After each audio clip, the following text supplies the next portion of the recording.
شروع کرتا ہوں اللہ کے نام سے جو بڑا مہربان اور نہایت رحم کرنے والا ہے۔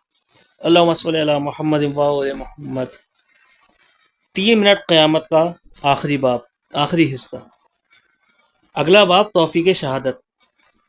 جب میں اس شہید سے گفتگو کر رہا تھا تو وہ کائنات کی دوسری موت مرحلے کے بارے میں دلچسپ موضوعات بتا رہا تھا۔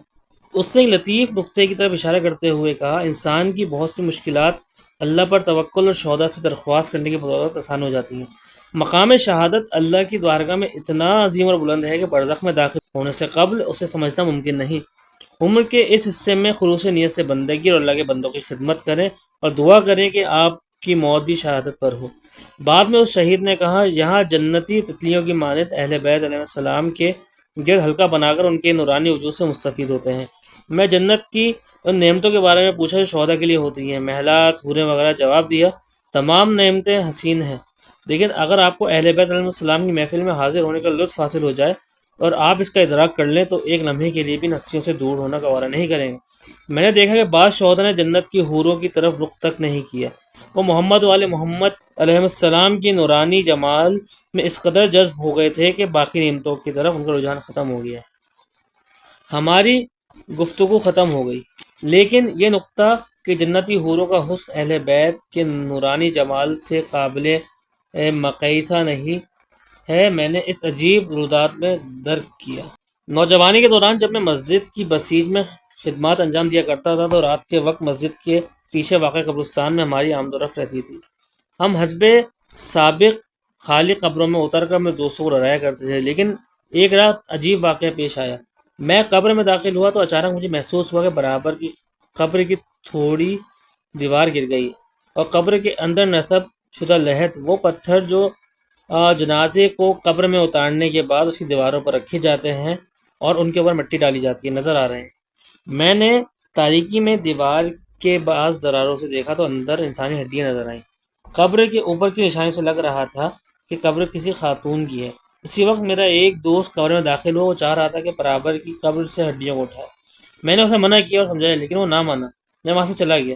چند لمحے بعد میرے دوست کی چیخنے کی آواز آئی۔ مجھے نہیں معلوم کہ اس نے کیا منظر دیکھا جس کی وجہ سے وہ خوفزدہ ہو کر چیخنے لگا۔ میں واپس پلٹا اور اسے قبر سے نکالا اور خود فوری طور پر قبر میں داخل ہوا۔ قبر میں موجود شگافوں کو چند اینٹیں لگا کر بند کیا، اس پر مٹی ڈال دی۔ میں نے اس مرحومہ قبر کی دیوار کو مکمل طور پر ٹھیک کر دیا تھا۔ کائنات کی دوسری سمت جب مجھے یہ منظر دکھایا گیا تو مجھ سے کہا گیا، وہ قبر جسے تم نے مرمت کی ایک مومنہ اور متقی خاتون کی تھی۔ تمہارے اس عمل اور ان کی دعاؤں کی وجہ سے چند جنتی حوریں جنت میں تمہاری منتظر ہیں۔ اسی لمحے اہل بیت علیہ السلام کا نورانی وجود میرے سامنے آیا اور میں ان کی نورانی چہروں کے دیدار سے مدہوش ہو گیا۔ دوسری جانب سے جنت کی حوروں کا حسین چہرہ مجھے دکھایا گیا، لیکن اہل بیت علیہ السلام کے نورانی چہروں کے سامنے جنت کی حوروں کی کیا حیثیت؟ میں نے وہاں پر کوئی چیز اہل بیت علیہ السلام کی جمال کی مانند حسین نہیں دی۔ ایک اہم نقطہ میں نے وہاں سمجھا اور بہت قیمتی بات یہ تھی کہ شہادت کی توفیق ہر کسی کو نصیب نہیں ہوتی۔ خالص اور مخلص انسان جو تمام دنیاوی وابستگیوں سے دل کو دور کر لے شہادت کے لائق بنتا ہے۔ شہادت حادثہ نہیں بلکہ انتخاب ہے، ایک دانشمندانہ انتخاب، جس کے لیے اپنے دل کو ان تمام گرہوں سے آزاد کرنا پڑتا ہے جو دنیاوی خواہشات سے بندھی ہوئی ہیں۔ ایک مثال پیش کرتا ہوں تاکہ آپ میری بات بہتر طور پر سمجھ سکیں۔ اس رات مورچے میں جب اپنے دوستوں کے ساتھ تھا اور میں نے بتایا تھا کہ کون کون شہید ہو جائے گا، ایک دوست کو میں نے تاکید کی کہ تم بھی کل باقی دوستوں کے ساتھ شہید ہو جاؤ گے۔ اگلے روز محاذ پر آپریشن کے دوران ہماری فورسز کے ٹینک پر لانچر کے حملے میں سید یحییٰ اور سجاد شہید ہوگا۔ اسی ٹینک کے برابر میں ہمارا وہ دوست جس کی شہادت کے بارے میں بتا چکا تھا، داعش کی شدید گولہ باری کی زد میں آنے کے باوجود پناہ گاہ کی طرف زندہ لوٹ آیا۔ مجھے بڑا تعجب ہوا، کیا میں نے غلط دیکھا تھا؟ اس واقعے کو 2-3 سال گزر گئے۔ ایک دن دفتر میں وہی دوست مجھے ملنے آیا۔ مختصر احوال جاننے کے بعد کہنے لگا، میں بہت پشیمان ہوں، بہت زیادہ۔ میں نے حیرت سے پوچھا، کس بات پر پشیمان ہوں؟ کہنے لگا، یاد ہے تم نے مجھے شام میں شہادت کی خبر دی تھی؟ اس دن جب ٹینک پر نشانہ لگا میں گڑھے میں گر گیا۔ ہم بیابان کے بیچ دشمن کے عین نشانے پر تھے اور مجھے یقین تھا کہ اب میں شہید ہو جاؤں گا۔ یقین مانو میں نے دیکھا کہ میرے دوست آسمان کی طرف اڑان بھر چکے ہیں، لیکن اسی لمحے میرے چھوٹے بچے میری آنکھوں کے سامنے آ گئے۔ میں ان سے اپنی دلی وابستگی نہ توڑ سکا۔ میں دل ہی دل میں حضرت زینب سلام اللہ علیہ سے عرض کیا، بی بی جان، میں اس لائق نہیں کہ آپ کے حرم کا دفاع کر سکوں۔ میں چاہتا ہوں کہ اپنے بچوں کے پاس واپس چلا جاؤں۔ ابھی میری بات ختم نہیں ہوئی تھی کہ میں نے محسوس کیا کوئی غیبی طاقت میری مدد کو آئی ہے۔ ایک ہاتھ میں سر کے نیچے قرار پایا اور اس نے مجھے گڑھے سے باہر نکالا۔ اس وقت گولیوں کی برسات کا تھمنا مشکل لگ رہا تھا۔ میں نے پیچھے کی طرف پلٹ گیا اور کانوں کے پاس سے گزرتی ہوئی گولیوں کی آواز سنائی دے رہی تھی، لیکن حیرت انگیز طور پر کوئی گولی یا مارٹر کا ٹکڑا مجھے نہیں لگا۔ گویا غیبی طاقت میری حفاظت کر رہی تھی۔ میں واپس لوٹ آؤں، لیکن میں اب بہت پشیمان ہوں۔ مجھے نہیں پتا کہ اس لمحے میں نے ایسا کیوں سوچا۔ شہادت کی توفیق ہمیشہ انسان کو نہیں ملتی، وہ کہتا جا رہا تھا اور اس کی آنکھوں سے آنسو بہتے جا رہے تھے۔ بالکل اسی طرح کی وضاحت دیگر مدافعان حرم جو کہ جانباز بھی تھے دیا کرتے تھے۔ وہ کہتے تھے جب مجھے گولی لگی اور میں زمین پر گر گیا اور میری روح میرے تن سے جدا ہو گئی، میں آسمان کی طرف پرواز کرنے لگا، تب میرے دل کی آواز مجھے کہتی تھی چلے جاؤ، لیکن میں کہتا تھا میری بیوی بہت اکیلی ہے، کتنا برا ہوگا کہ اگر وہ جوانی میں بیوہ ہو جائے، مجھے اس سے بہت محبت ہے۔ اسی کھچاؤ اور لبیک نہ کہنے کی وجہ سے مجھے نیچے کی طرف پھینک دیا گیا۔ میری روح بڑی تیزی سے دوبارہ جسم میں داخل ہو گئی۔ یعنی اسی لمحے جب شہداء کے جنازوں کو گاڑی سے اسپتال منتقل کیا جا رہا تھا، میں بھی ان کے ساتھ تھا۔ سب متوجہ ہوئے کہ میں زندہ ہوں۔ ایسی ہی داستان سپاہ کی بس پر حملے میں زخمی ہونے والے ایک شخص کی تھی۔ دوسرے بتایا جو ہی دھماکہ ہوا میں بھی دسیوں شہید فوجیوں کے ہمراہ آسمان کی طرف گیا۔ وہاں پر میں نے دیکھا کہ میرے دوست مجھ سے الگ ہوئے اور ملائکہ کے استقبال کے ساتھ بغیر حساب کتاب کے جنت میں داخل ہو گئے۔ جب میری باری آئی تو مجھ سے کہا گیا کیا تم ان کے حملہ جانا چاہتے ہو؟ میں نے کہا جی ہاں، لیکن اچانک مجھے بیوی اور بچوں کی یاد آئی جن کی محبت میرے دل پر قبضہ کر چکی تھی۔ مجھے اسی لمحہ شہداء کی محفل سے نکال دیا گیا اور میں فوری طور پر اپنے جسم میں واپس پلٹ آیا۔ اب مجھے بہت افسوس ہوتا ہے کہ میں نے غفلت کیوں کی، کہ اللہ تعالیٰ خود شہداء کے لواحقین کا مددگار نہیں ہے۔ میں نے بھاری غلطی کی، لیکن مجھے یقین ہو گیا شہید یا شہادت ایسی توفیق ہے جو ہر کسی کو نصیب نہیں ہوتی۔ اگلا باب حسرت۔ یہ بات یاد دلاؤں کہ میں اپنے دوستوں کی شہادت کے بعد مشرقی سرحد پر روانہ ہو گیا۔ ایک عرصے تک فرائض انجام دیتا رہا، لیکن مجھے شہادت نصیب نہ ہوئی۔ ایک دن میں نے دو پاسداران کو دیکھا جو ہمارے بیس کیمپ میں آئے ہوئے تھے۔ ان کو دیکھتے ہی میری کیفیت بدل گئی۔ ان دونوں کو بھی میں نے شہداء کے ساتھ دیکھا تھا جو کٹے ہوئے سروں کے ساتھ بغیر حساب کتاب کی جنت میں داخل ہو رہے تھے۔ میں نے اپنے اطمینان کے لیے ان سے پوچھا آپ دونوں کا نام محمد ہے نا؟ ان کا جواب ہاں میں تھا۔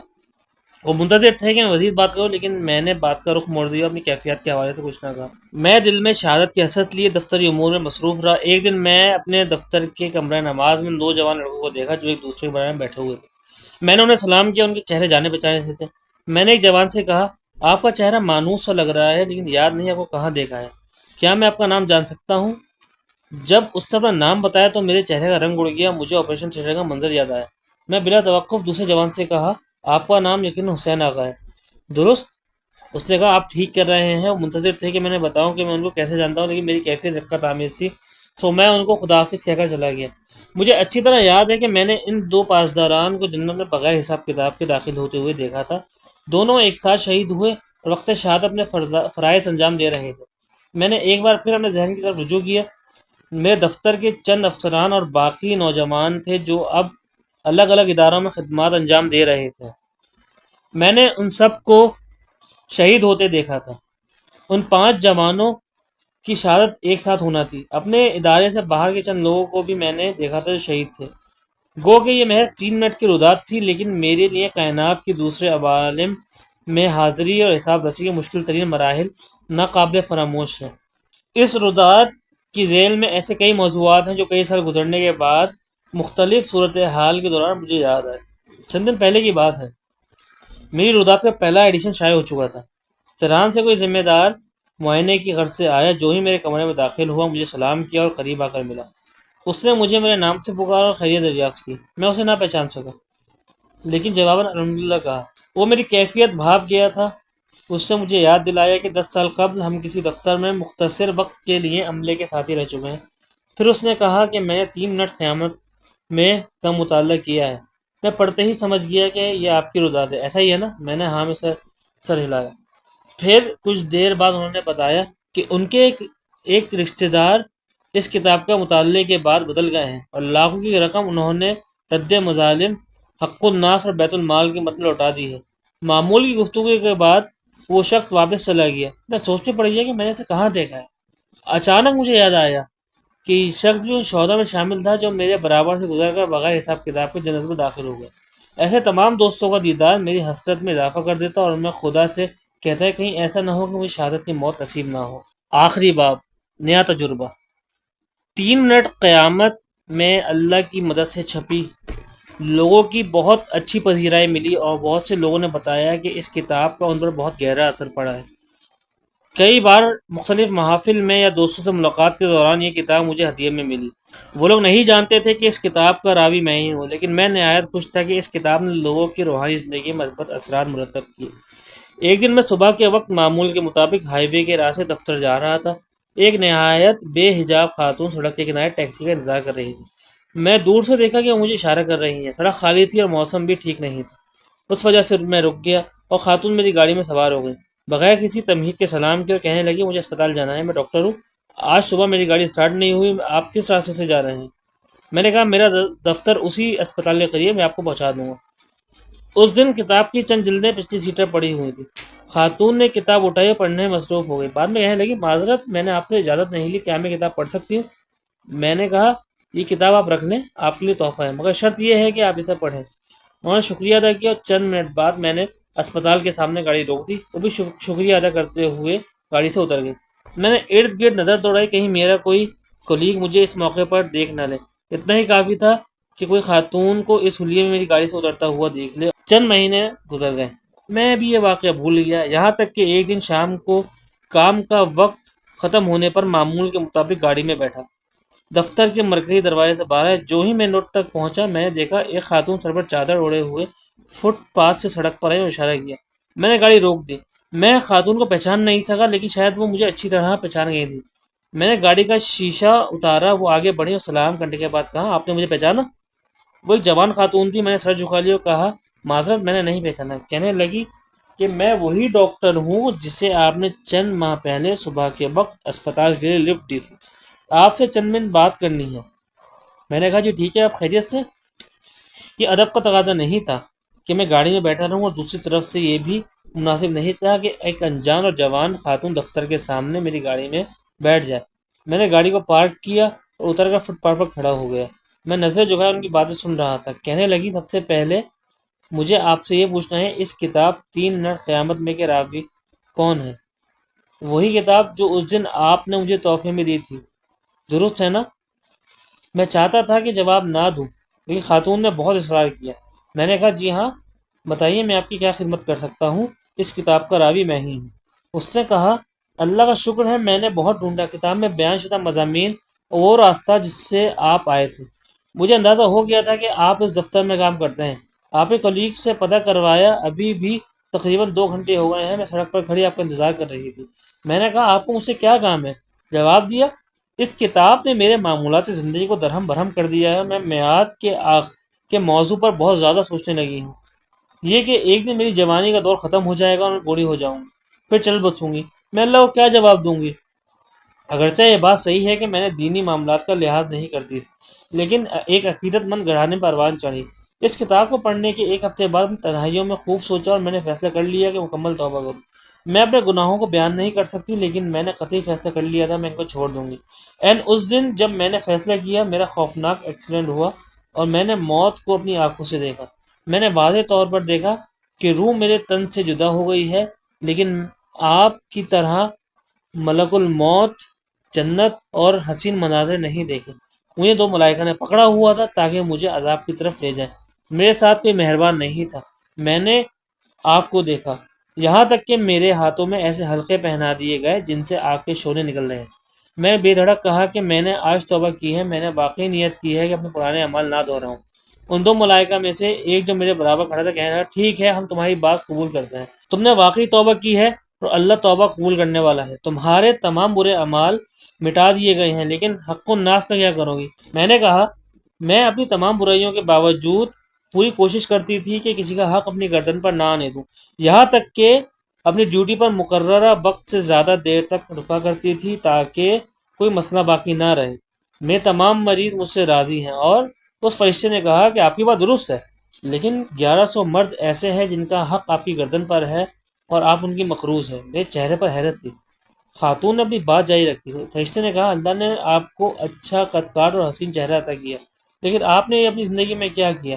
آپ نامناسب اور تنگ لباس، میک اپ زدہ چہرے اور رنگ شدہ لباس اور بالوں کے ساتھ بغیر حجاب کے گھر سے نکلا کرتی تھی۔ اتنی تعداد کے مرد آپ کو دیکھنے سے مختلف مشکلات سے دوچار ہوئے۔ ان میں سے کئی ایک کی بیویاں آپ جیسی ایسی نہیں تھیں، لیکن آپ نے ان کے درمیان تنازع کھڑا کیا۔ بعض جوان مرد جو آپ کی کلی کے مریض تھے آپ کا حسن دیکھنے سے گناہ میں مبتلا ہو گئے، اور میں نے کہا اچھا تو اپنی نظر جھکا لیتے اور مجھے نہ دیکھتے۔ جواب ملا اگر آپ صحیح لباس اور حجاب کا خیال کرتی، حد سے تجاوز نہ کرتی اور شرع حدود کو ملحوظ سے خاطر رکھتی اور پھر وہ آپ کو دیکھتے تو آپ پر کوئی گناہ نہ تھا، کیونکہ اللہ تعالیٰ نے دونوں گروہ مرد و عورت کو قرآن میں حکم دیا ہے کہ اپنی نگاہیں نیچی رکھو، لیکن اب اس وجہ سے کہ آپ نے حجاب کے بارے میں اللہ کے احکامات کی پابندی نہیں کی، ان مردوں کے گناہ میں شریک رہیں، اور یہ کہ آپ ان کی مشکلات کی وجہ بنی۔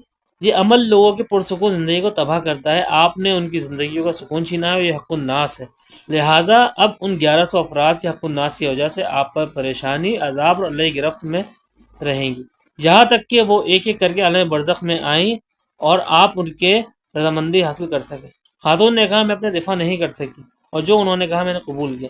اس کے بعد مجھے عذاب کے مقام پر لے گئے، وہ سب کچھ جو جہنم کی آگ اور عذاب کے بارے میں بیان کیا گیا ہے میں نے پوری طرح سے دیکھا۔ عین اسی لمحے جب مجھے آگ میں ڈالا جا رہا تھا، اچانک آپ کی کتاب حضرت فاطمہ زہرا سلام اللہ علیہ توسل کی بات یاد آئی۔ اسی جگہ میں نے فریاد کی اور کہا پروردگار آپ کو میری ماں حضرت زہرا سلام اللہ علیہ کے حق کا واسطہ مجھے ایک اور موقع دیجیے تاکہ ان برے اعمال کا ازالہ کر سکوں۔ پروردگار جو ہی میں نے یہ جملہ کہا گویا میری روح جسم کے اندر پھینک دی گئی، میرے زندہ ہونے کی نشانیاں ظاہر ہونے پر مجھے اسپتال منتقل کر دیا گیا اور چند ماہ کے علاج کے بعد مکمل صحتیاب ہو چکی ہوں، لیکن صرف آگ کے حلقے کا نشان میرے جسم پر باقی ہے۔ جب میں ہوش پہ آئی تو میرے ہاتھ اور کلائیاں جل رہی ہیں اور تاحال یہ مشکل حل نہیں ہوئی۔ میرا خیال ہے کہ اللہ چاہتا تھا کہ میں لمحات کو بھول نہ جاؤں۔ میں اپنی توبہ پر قائم ہوں اور میں نے اپنے پچھلے گناہوں کو ترک کر دیا ہے، باقاعدہ نماز ادا کرتی ہوں، یہاں تک کہ قضا نمازیں بھی پڑھتی ہوں، لیکن جو چیز مجھے آپ کی طرف کھینچ کر لائی ہے وہ یہ ہے کہ آپ میری مدد کریں۔ مجھے بتائیے کہ میں کس طرح ان 1100 افراد کو ڈھونڈ کر ان سے حلالیت طلب کروں۔ خاتون کے آنکھوں میں آنسو تھے اور وہ غم آلود لہجے میں اپنی بات دہرا رہی تھی۔ مجھے بھی کوئی حل سمجھ نہیں آیا سوائے اس کے کہ انہیں کسی روحانی اور ربانی عالم دین تک پہنچا دوں۔ والسلام۔ مزید اس طرح کی کتابوں کے لیے برائے مہربانی ہمیں سپورٹ کیجیے اور ہمارے چینل کو سبسکرائب کیجیے، اور برائے مہربانی جتنے بھی کتب جن کا میں مطالعہ کر رہا ہوں ان سب کو جو ہے سنیے اور اس پر عمل کیجیے۔ والسلام۔